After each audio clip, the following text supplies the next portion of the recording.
Hello everyone, this is Roomki, the Too Funny Afa. So, আমি সাধারণত যেটা করি সেটা হচ্ছে আমি নোয়াখালী ভিডিওস বানাই, but today I'm gonna do something different. সেটা কি? একটা গান আছে, আপনারা সবাই মোটামুটি শুনেছেন। গানটা কি? ও টুনি মা তোমার টুনি কথা শোনেন না, চারটার লাগে ডেটিং মারে আমায় চেনেন না। এই গানটা যদি এই একবিংশ শতাব্দীতে না হয়ে যদি তারও আগে হতো, আমাদের আগে যারা মহান কম্পোজাররা ছিলেন ওনারা যদি করতেন, তাহলে এই গানটা কেমন হতো?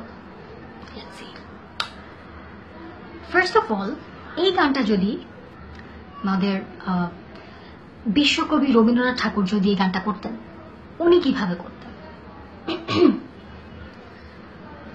ও টুনির মা তোমার টুনি কথা শোনে না, ও টুনি মা তোমার টুনি কথা শোনে না, যার তার লগে ডেটিং মারে আমায় চেনে না, ও টুনি মা তোমার টুনিরে বোঝাও না।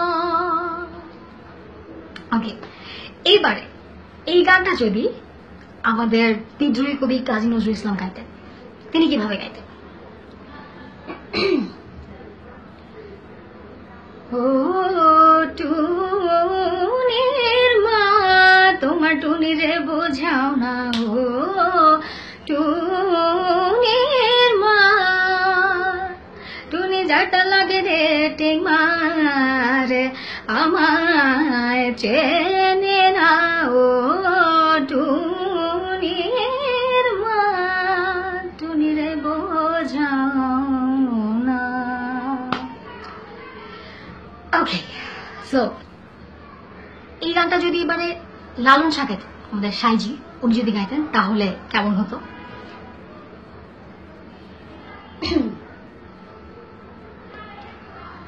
ও টুনির মা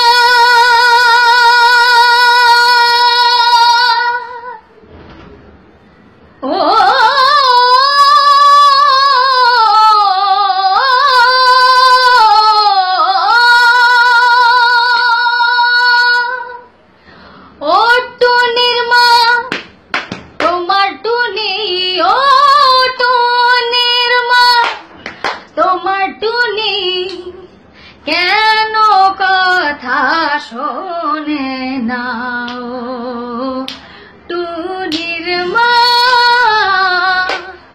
তোমার টুনিরে বোঝাও না, ও টুনির মা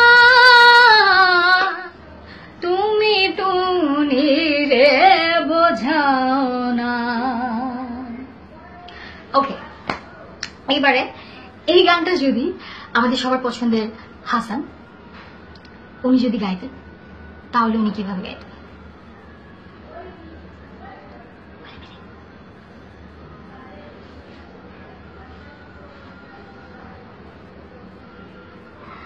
টুনি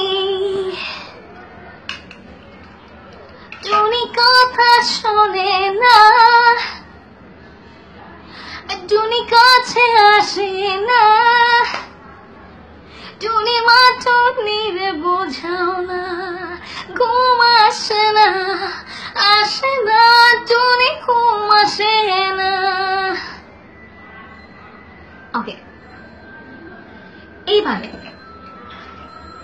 আমাদের এখনকার আধুনিক কম্পোজার হৃদয় খান যদি এই গানটা গাইতেন, তাহলে উনি কিভাবে গাইতেন সেটা বলি।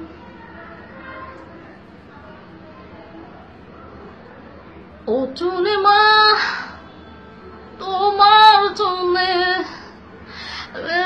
তুমি বোঝাও না, চাতা লগে ডেটিং মারে